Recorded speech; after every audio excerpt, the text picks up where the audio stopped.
Banskandi Block Congress hosts Grand Iftar to promote unity and harmony. Banskandi Block Congress organized a Grand Iftar gathering on Saturday at Neem Public School, aiming to spread the message of unity and communal harmony. Party officials invited people from various linguistic and religious communities, including Hindus and Muslims, to take part in the event. The gathering was attended by Kachar District Congress President Abhijit Pal, District Congress General Secretary Sabir Ahmed Barlaskar, former Sonai MLA Aminul Haq Laskar, and former Katigora MLA Maulana Ataur Rahman Mazhar Bhuiya. Over 2,000 people participated in the iftar. Speaking to the media, Banskandi Block Congress officials emphasized that the event aimed to strengthen brotherhood and unity in Barak Valley. They reiterated their commitment to upholding communal harmony and bringing people of different linguistic backgrounds together, ensuring that the region remains united and strong. The organizers expressed hope that such initiatives would further reinforce the spirit of solidarity and peace in the Barak Valley.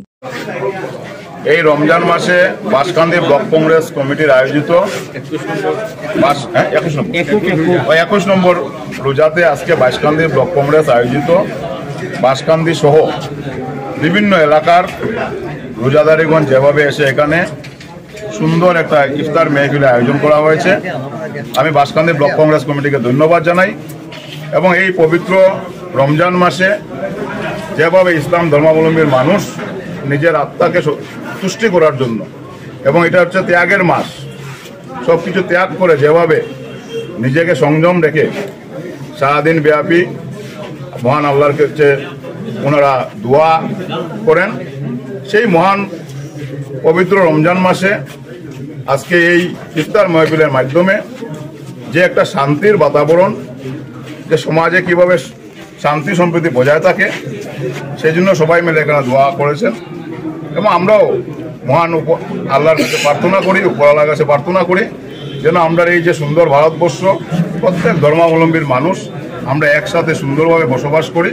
আগামী দিনেও যেন আমরা খুব সুন্দরভাবে বসবাস করতে পারি, এটাই আমরা ভগবানের কাছে প্রার্থনা করে আজকে এই সুন্দর ইফতার মাহফিলে সবাই এসে এখানে যোগদান করেছেন। একটা সুন্দর পরিবেশের সৃষ্টি হয়েছে, তার জন্য আমি সবাইকে ধন্যবাদ জানাই। আমি আশা করি আজকের এই ইফতার মাহফিলের মাধ্যমে এই শান্তি সম্প্রীতির বার্তা বিভিন্ন দিকে ছড়িয়ে পড়বে এবং এখানে দোয়া হবে সমস্ত বিশ্বের মানুষের শান্তির জন্য, সম্প্রীতির জন্য, মজলুম এবং অসহায় মানুষদের মুক্তির জন্য এবং আমরা বিশ্বের সমস্ত নাগরিকের সত্যকে পরিচালিত হওয়ার জন্য এবং মন থেকে হিংসা বিদ্বেষ দূর করে শান্তি সম্প্রীতির সহিত বসবাস করার জন্য দোয়া করব, এই আশা রেখে আমি